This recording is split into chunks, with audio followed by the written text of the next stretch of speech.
मुझे एक बात बताएं, ये जो ग्रह हैं हमारे सूर्य, चंद्रमा, राहु, केतु जी, ये हमसे क्यों रूठ जाते हैं बार बार? ये ग्रह किसके कारण प्राप्त हुए? नहीं पता, आप बताओ।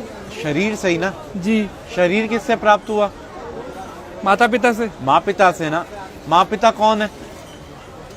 पिता सूर्य, माँ चंद्रमा। अच्छा। सारे ग्रहों की जो शक्ति है वो कहाँ से प्राप्त होती है? सूर्य से, जी। चंद्रमा से। जी। अब आप घर के ग्रहों को तो आप पूछ नहीं रहे और बाहर सोच रहे जा जाके सब ग्रह शांत हो जाएं, वहाँ पूजा करा लो, वहाँ पूजा करा लो, वहाँ पूजा करा लो। अरे कोई जरूरत नहीं किसी पूजा की। अगर आप अपने माँ पिता को प्रणाम करते हैं ना और उनकी सेवा करते हैं तो आपको किसी भी पूजा की जरूरत नहीं है। मतलब जो बाहर दान पुण्य करता है, किसी गरीब को, किसी नीडी को खिला रहा है, और घर में माता पिता को नहीं पूछ रहा, तो कोई फायदा नहीं दान पुण्य का भी। क्या फायदा ये तो बताओ। और मंदिर गुरुद्वारे जाने का भी कोई फायदा कोई नहीं। फायदा नहीं। भाई सबसे पहले भगवान कौन है? माता पिता। जिसने अपने माँ पिता की सेवा कर ली उसने सब कुछ जीत लिया। अगर वो अपने माँ पिता की सेवा नहीं कर सकते तो उनका कोई भी दान व्यर्थ है। आज जो गणेश जी अग्रसर हैं, सबसे पहले उन्हीं की पूजा होती है। क्यों? उन्हें ब्रह्मांड के 3 चक्कर की जगह माँ पिता की परिक्रमा कर ली थी। तो हम कैसे खुश कर सकते हैं अगर कोशिश करना चाहे कोई बच्चा? भाई अपने माँ पिता से पूछो उनको कहाँ जाने की इच्छा है।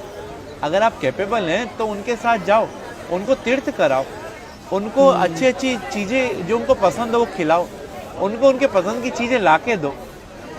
पिता तो फिर भी एक बार वो कह देगा बेटा ये नहीं, ये ला दे, ये नहीं। माँ को कुछ नहीं चाहिए, माँ को तो ये चाहिए उसका बेटा उसकी सुन ले।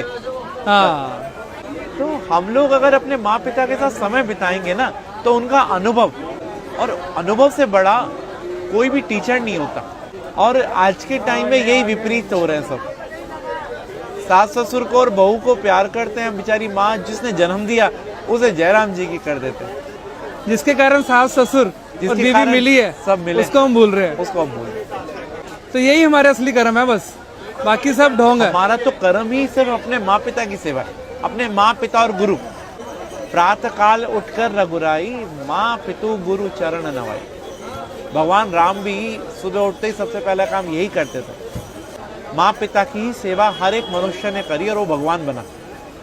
अरे वाह। और फिर उसको कोई ना तो ग्रह तंग करेंगे और ना ही कोई पितृदोष होगा और उसके पूर्वज भी खुश, सब कुछ खुश। तो राहु केतु फिर तभी आकर परेशान करते हैं। भाई राहु केतु कौन है? बुध, चंद्रमा, सूर्य, शुक्र कौन है? शनि कौन है? हमारे पास रहने वाला एक व्यक्ति राहु है, एक केतु है, एक चंद्रमा, एक सूर्य, एक शनि है। तो हम इन सबको, भाई सबको तो नहीं मना सकते ना, लेकिन जो इनकी एनर्जी का केंद्र है उसको मना लो ना। पिता को प्रणाम करने से सूर्य, पिता की सेवा करने से सूर्य, पिता की सेवा करने से हमारे सारे ग्रह शांत हो जाते हैं। आज जो मुस्कान आपके चेहरे पे है उसका कारण कौन है? माता पिता ना। तो वही मुस्कान अगर उनके चेहरे पे आ रही है तो, और कारण आप हो, तो वाह। आपकी वाणी सौम्य होगी तो आपका बुध अच्छा है। आप अगर तेजवान है तो आपका सूर्य अच्छा है। आप अगर सौम्य है तो आपका चंद्रमा अच्छा है। आपकी पत्नी अच्छी मिल गई तो आपका शुक्र अच्छा है। अगर 5-7 गर्लफ्रेंड मिल गई तो और अच्छा है, है? शादी से पहले बाद में नहीं, फिर बुरा है।